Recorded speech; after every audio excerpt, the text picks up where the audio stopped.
Salve, rapaziada do Exato, para a gente dar sequência ao nosso conteúdo de Idade Moderna e os Estados Nacionais, eu vou só pontuar nessa aula aí para complementar, né, finalizar, fechar alguns espaços aí de conteúdo, que são os conflitos que vão, então, acontecer entre essas nações, né, já durante a formação dos países, né, quando esses países, numa política expansionista, centralizadora, vão acabar, consequentemente, entrando em conflito, né, dentro da Europa, né. Então, tem N motivos, obviamente, para os conflitos, mas o principal deles, que é, na verdade, praticamente a central de todas, são disputas territoriais, né. Quanto mais território, mais área para produção, mais produção, consequentemente, mais lucro, né. A gente tem outros aí planos secundários como a questão religiosa, rotas comerciais, né, e disputas até mesmo não seja questões pessoais, mas né, nós teremos aí a principal delas são as disputas justamente por terras, ok? O primeiro conflito que eu trabalhar com vocês é praticamente o conflito principal para vestibular, tá? Que é a questão da Guerra dos 100 Anos, tá? Fica uma pontuada para vocês, porque ainda não se fala em reforma protestante, cuidem para não cair em conflitos religiosos, cair em pegadinha de conflitos religiosos, ok? A disputa ela acontece justamente, na verdade já era se esperado, né, um conflito entre ingleses e franceses devido à herança, né, das políticas tanto do Guilherme Conquistador quanto do Filipe o Belo, né, são dois líderes, um do Estado francês, outro do Estado britânico, e que tinham políticas expansionistas um contra o outro, né? Os franceses tinham um desejo de assegurar seus territórios e os ingleses um desejo de expandir cada vez mais seus territórios pela Europa, né, continental, certo? A situação então chega em definitivo em 1337, né? O Carlos IV, filho, né, nesse momento do próprio Filipe o Belo, acaba falecendo e sem deixando herdeiros. Então, em 1328, começa uma disputa de reivindicação pelo trono, pela sucessão do trono francês, né?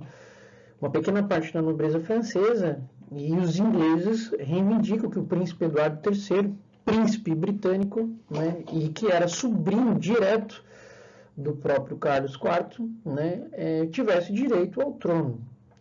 Só que os franceses, temendo que, pela lei de primogenitura, o trono francês ficasse nas mãos de um inglês e esses nobres perdessem seus privilégios, esses nobres automaticamente vão lá e reivindicam que o Felipe Valois, um sobrinho de segunda linhagem aí do próprio, né, do Felipe o Belo, acaba sendo colocado, então, nesse momento, como futuro candidato, né, ao trono. Inclusive, a maior parte da nobreza francesa, a burguesia francesa, uma forma de garantir seus privilégios políticos e econômicos, né, vão lá, então, e criam uma campanha para que o Felipe Valois. Ele é coroado em 1328.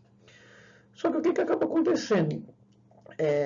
Quando os ingleses ainda continuam uma expansão territorial dentro da França, né, isso vai levar, então, né, ou seja, o Filipe de Valois, em 1337, a, de certa forma, declarar conflito, então, contra os ingleses, né, dizendo que os ingleses não estavam respeitando territórios, assim por se dizer, franceses.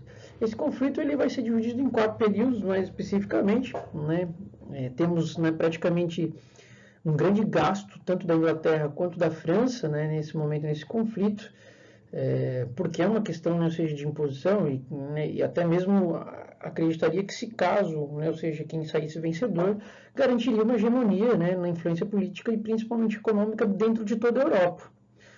Né? A Inglaterra justificando o direito legítimo ao trono, os franceses ignorando e acreditando o trono a um próprio francês, as situações então estavam desenvolvidas, nem estavam, né, praticamente acontecendo na base, não seja, da violência aí, né, em uma guerra. A gente sabe, né, especificamente que uma guerra, quando ela vai perdurar muito tempo, tem muito investimento dos dois lados e não se apresenta um vencedor, consequentemente nós temos um prejuízo, né? E a gente vai perceber que no primeiro momento a França se quebra, né? Ela sofre perdas territoriais muito significativas para o exército inglês, né? Tanto que aí nós temos, né, dentro dessa guerra de 100 anos, por mais que seja 116, né, ao todo, né, 116 anos, nós temos a figura da Joana d'Arc, né, uma camponesa cristã fervorosíssima, não só em nome de Deus, ela se autoproclama, né, ou seja, uma espécie de guardiã da França, né, em um desespero dos próprios nobres, né, restantes ainda resistentes contra o domínio praticamente quase absoluto inglês, né, dão crédito a ela, né, liberam alguns dos seus soldados para serem liderados por essa mulher, que acaba, né, posteriormente tendo um sinal bastante positivo para a França, né? Então a Joana d'Arc vence várias batalhas, conquista territórios bastante importantes, liderando um exército aí, né, de franceses, e um exército variado, né, não só de nobres, cavaleiros, mas de populares, né, influenciados por um discurso inflamado não só de nacionalismo, mas também religioso, acabam então obtendo algumas vitórias bastante significativas para a reconquista da França. Só que quando a Joana d'Arc é capturada, os ingleses, de modo geral, vão acabar consequentemente tentando descreditar esse nacionalismo da Joana d'Arc. Vão, né, colocá-la como uma figura de bruxa, queimar ela na fogueira, né? Crente que, colocando ela como bruxa e colocando ela como uma questão inferior, poderia, então, de certa forma, desestimular o exército francês. Só que quando Joana d'Arc morre, né, nesse momento, na fogueira, isso acaba se tornando um martírio e aí inflama ainda mais o nacionalismo francês. Tanto que em 1453, os franceses expulsam os ingleses, retomam praticamente todo o território para os próprios franceses e aí asseguram o trono nas mãos da França. Se a França, que saiu vitoriosa dessa guerra, sai quebrada economicamente, imagina a Inglaterra, que saiu derrotada, né? Ela vai sair com um prejuízo econômico muito grande. E como efeito, né, ou seja, nesse momento dessa crise econômica na Inglaterra, certo? Nós temos, né, ou seja, nesse momento, um conflito, né, que vai ser chamado a Guerra das Duas Rosas, né? A partir de 1455, pela sucessão do trono inglês, nós temos as duas principais famílias de nobre nesse momento disputando poder. De um lado, os Yorks, do outro, né, ou seja, os Lancasters. Os Lancasters, eles vão levar uma vantagem, porque eles vão buscar outras famílias de nobres que também tinham um grande poder militar. E uma dessas famílias que tinham grande influência em poder militar é a família dos Tudors. Então nós temos uma guerra civil, né, entre os Yorks e os Tudors, e no final, né, ou seja, nós teremos uma vitória por parte dos Lancasters, representados pelos Tudors, né? E aí quem é que lidera o exército dos Lancasters? Um cara chamado Henrique Tudor.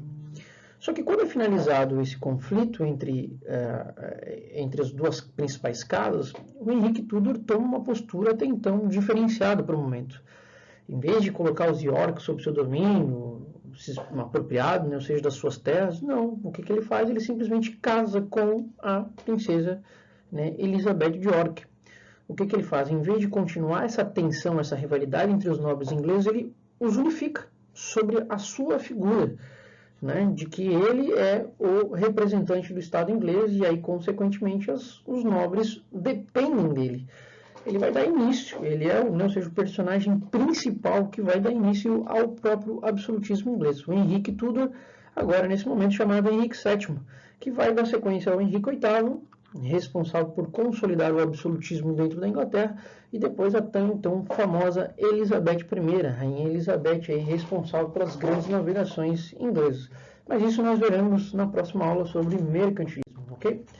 E aí, só para representar um pouquinho para vocês, né, ou seja, por que a Inglaterra tem a coroação, né, de duas rosas, né, vermelha e branca, porque elas representavam justamente, né, as rosas, né, as cores das principais famílias. E quando o Tudor, né, ou seja, vence, os Lancasters vencem sobre a figura do Tudor, o Tudor colocado como novo rei da Inglaterra, ele unifica essas duas rosas, né, que aí determinando que é a rosa dos Tudor, porque ele vai ser estrategista, né, os Lancasters e os próprios, né, Yorks dependem, né, ou seja, do Henrique Tudor. Então ele vira o jogo e faz com que essas até então principais casas de nobres dependam dele, né? Então isso vai consolidar um poder, né, um pleno poder em suas mãos, certo?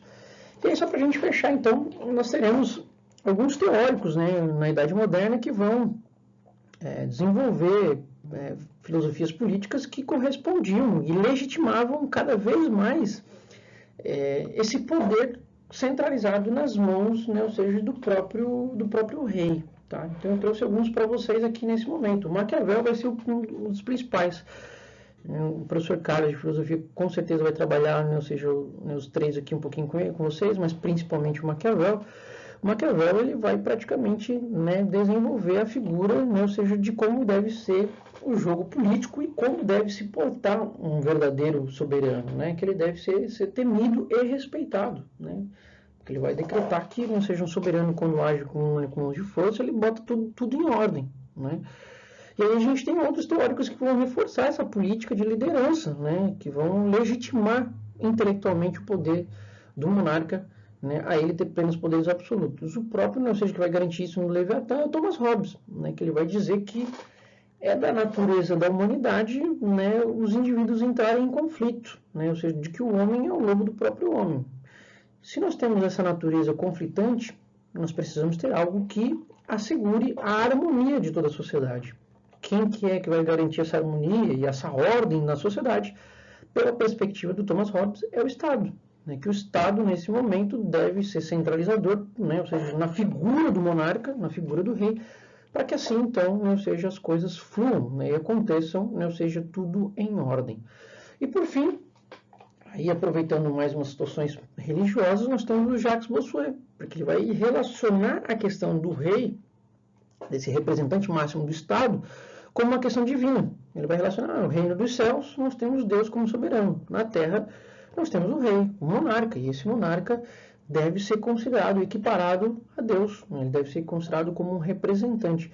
Muitos dos monarcas, a partir desse momento, vão utilizar dessa justificativa do Bossuet aí, para, de certa forma, conseguir fazer com que as massas, né, ou seja, os trabalhadores, os comuns, principalmente analfabetos, fossem, então, alienados e obedecessem constantemente às ordens do Estado, certo? Então, nós teremos esses três teóricos, né, esses três filósofos do período da Idade Moderna, que vão, então, né, garantir essa intelectualidade nas mãos dos reis, certo? A gente encerra por aqui a nossa aula de hoje. A gente dá sequência aí na próxima aula, quando nós voltarmos depois do feriado. Fiquem em casa, se cuidem e, novamente, vocês precisarem de alguma coisa, mandem mensagem no Mestre, que a gente está aí fechadão com vocês para colocá-los, né, ou seja, no vestibular. Um beijão e se cuidem!